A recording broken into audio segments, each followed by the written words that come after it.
என் லைஃப்பில் இந்த மாதிரி ஒரு பெயின்ஃபுல்லான ஒரு சுச்சுவேஷனை நான் ஃபேஸ் பண்ணதே கிடையாது. மனசு முழுக்க வலி வலி மட்டும்தான். இந்த சுற்றுப்பயணத்தில் என்னென்ன மக்கள் பார்க்க வராங்க, அதுக்கு ஒரே ஒரு காரணம் தான், அவங்க என் மேலே வச்சிருக்கிற அன்பும் பாசம். அந்த அன்புக்கும் பாசத்துக்கும் நான் எப்பவும் கடமைப்பட்டிருக்கிறேன். அதனால தான் இந்த சுற்றுப்பயணத்தில் மற்ற எல்லா விஷயங்களையும் தாண்டி மக்களுடைய சேஃப்டி, அதில் எந்த காம்ப்ரமைஸும் பண்ணிடக்கூடாதுன்றதுக்காக தான் அது என் மனசில் ரொம்ப ஆழமாக இருக்கும் அந்த எண்ணம். அதனால தான் இந்த அரசியல் காரணங்கள் எல்லாத்தையும் தவிர்த்துட்டு ஒதுக்கி வச்சுட்டு மக்களுடைய சேஃப்டி மட்டும் மைண்டில் வச்சுக்கிட்டு அதுக்கான இடங்களை சூஸ் பண்ணுறது, அதுக்கான இடங்களை பார்த்து பெர்மிஷன் கேட்குறது, போலீஸ் டிபார்ட்மெண்ட்டில் அதை ரிக்வெஸ்ட் பண்ணி கேட்போம்.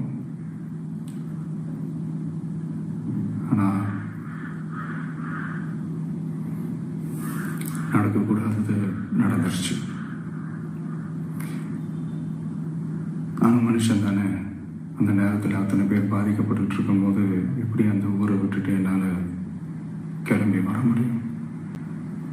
நான் திரும்ப அங்கே போகணும்னு இருந்துச்சுன்னா அதை ஒரு காரணம் காட்டி அங்கே வேறு சில பதட்டமான சுச்சுவேஷன்ஸ், வேறு சில சம்பாவிதங்கள், அந்த மாதிரி எதுவும் நடந்துடக்கூடாதுன்றதுக்காக தான் நாங்கள் அவாய்ட் பண்ணோம். இந்த நேரத்தில் சொந்தங்களை இழந்து தவிக்கிற அத்தனை குடும்பங்களுக்கும் என்னுடைய ஆழ்ந்த இரங்கலை தெரிவிச்சுக்கிறேன். எனக்கு தெரியும், என்ன சொன்னாலும் இது ஈடேயாகாதுன்னு எனக்கு தெரியும்.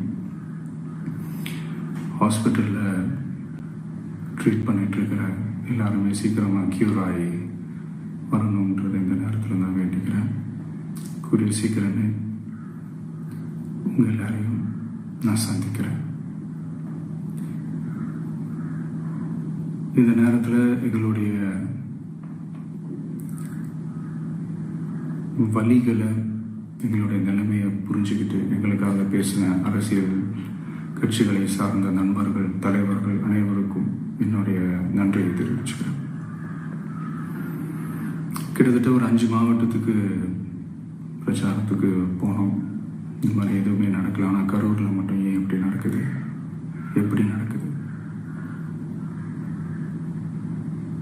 மக்களுக்கு எல்லா உண்மையும் தெரியும்.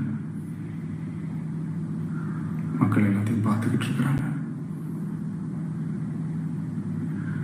கரூரை சேர்ந்த அந்த மக்கள் அந்த உண்மையெல்லாம் வெளியில் சொல்லும்போது எனக்கு கடவுளே நேரில் வந்து இறங்கி அந்த உண்மைகள்லாம் சொல்கிற மாதிரி எனக்கு தோணுச்சு.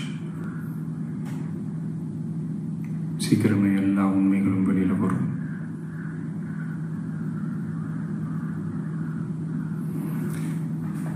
எங்களுக்கு தரப்பட்ட இடத்துல நாங்கள் போய் அந்த ஸ்பாட்டில் நின்று நாங்கள் பேசிட்டு வந்தோம். அதை தாண்டி எந்த தவறும் எங்கள் சைடில் நாங்கள் எதுவுமே செய்யலை. பட் இருந்தாலும் எங்கள் கட்சியை சேர்ந்த நிர்வாகிகள், தோழர்கள் மேலே எஃப்ஐஆர், அது மட்டும் இல்லை சோஷியல் மீடியாவை சேர்ந்த நண்பர்கள், தோழர்கள், அவங்க மேலே எஃப்ஐஆர்லாம் போட்டு இப்போ பிடிச்சிக்கிட்டு இருக்கிறாங்க.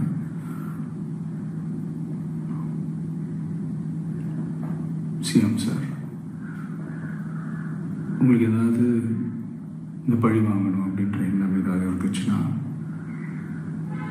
என்ன வேணாலும் பண்ணுங்க. அவங்க மேலே கை வைக்காதீங்க. நான் ஒன்று வீட்டில் இருப்பேன், இல்லை நான் ஆஃபீஸில் இருப்பேன். என்ன வேணாலும் செய்யுங்க.